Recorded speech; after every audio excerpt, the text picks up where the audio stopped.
Wages and prices often play leapfrog. One jumps up, then the other, which means a steady rise in our cost of living.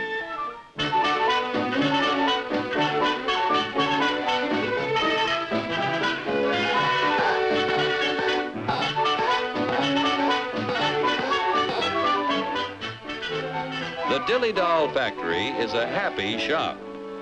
But Joe, our doll painter friend, seems to be a little down in the mouth, which even shows in his work.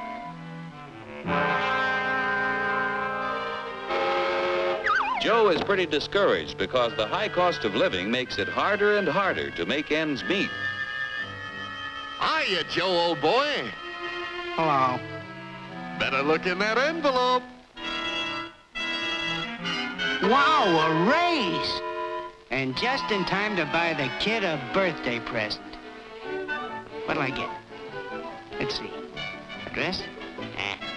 Bicycle? Roller skates? Shoes? A book? A doll? A doll!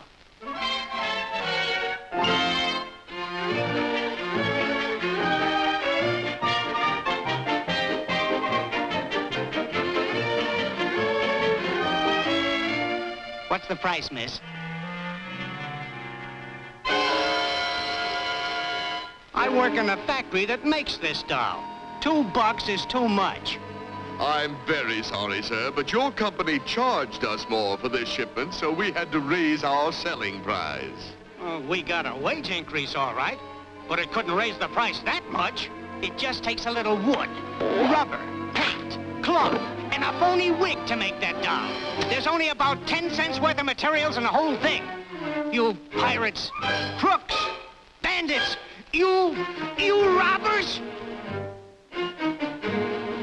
You're right about the cost of raw materials in that doll, about 10 cents worth. Raw materials in practically everything we buy are worth little until labor transforms them into finished products. For example, how much do you think the raw materials cost in that car? Oh, about $300. You've got a surprise coming.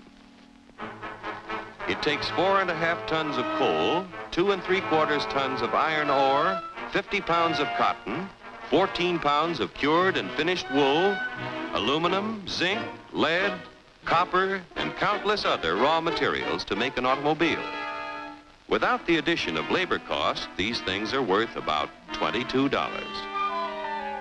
The raw materials require the accumulated labor of thousands of people in countless crafts to transform them into a finished automobile. Miners dig the coal and iron ore.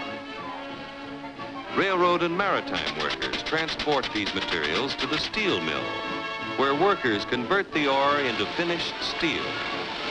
The wages of railroad workers add to the value of steel when it is transported to automobile factories.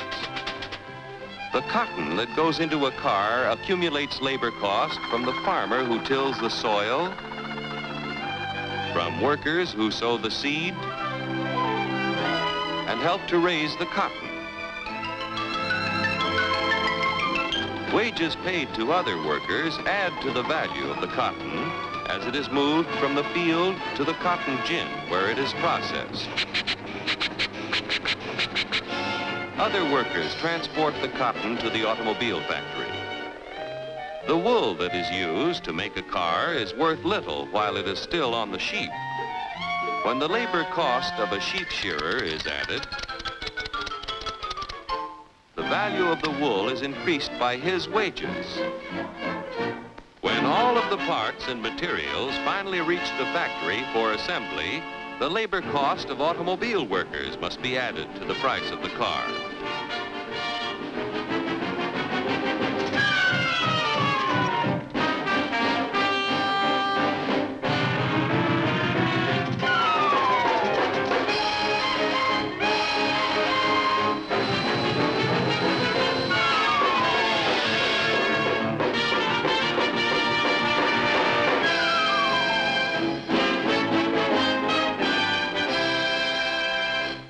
In the $1,500 automobile, direct and indirect labor costs add up to approximately $1,200, or over 80% of the selling price. That's before taxes. And what happens to the other 20% or $300? Raw material cost, $22. Profit to producers of raw materials and allied industries, $89. Profit to part manufacturers, $47. Profit to local dealer, $77. Profit to car manufacturer, $65. Now, when you add $400 for taxes, the cost is $1,900 to the buyer. Like the dolls you make, an automobile has a low raw material cost and a high labor cost, and that goes for practically everything we buy. Oh, yeah? Well, what's the labor cost in a buck's worth of steak? We'll start back at the farm where Bully Boy was raised. The selling price of meat has to include the labor cost in producing the feed, in building fences, and constructing housing for our animal friend. It takes a lot of costly care to get Bully Boy ready for the market. Wages have to be paid to railroad workers who provide our friend with care and courtesy on his way to the stockyards. Preparing Bully Boy's anatomy for the butcher shop costs money, too. The family butcher figures in his wages every time he sells a thick, juicy steak. Forgetting taxes for a moment, the labor cost in a dollar's worth of meat adds up like this. Workers raising beef, 24 cents. Transportation workers, 1/2 cent. Packing house workers, 42 cents. Meat delivery drivers, 1/2 cent. Butcher shop workers, 18 cents. The other 15 cents goes in profits to the retailers, the packers, allied industries, and to the farmers and ranchers. Most of the things we buy accumulate direct and indirect labor costs that add up to 85% of the selling price before taxes are added. Generally speaking, a wage raise means a corresponding rise in prices, unless productivity is increased proportionately. What do you want, a guy with 4 arms? 4 arms?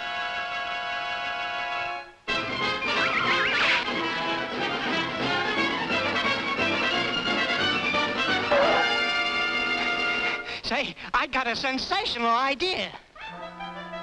To expand productivity, labor and management must work together to develop new ideas and techniques.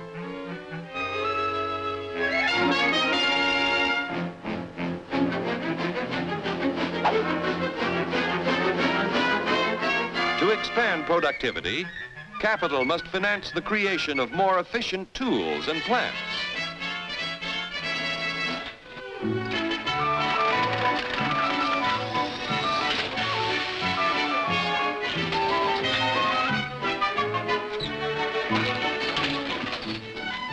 The production of more and better goods at lower costs means that when you get a wage raise, it's a real raise. A raise? A raise!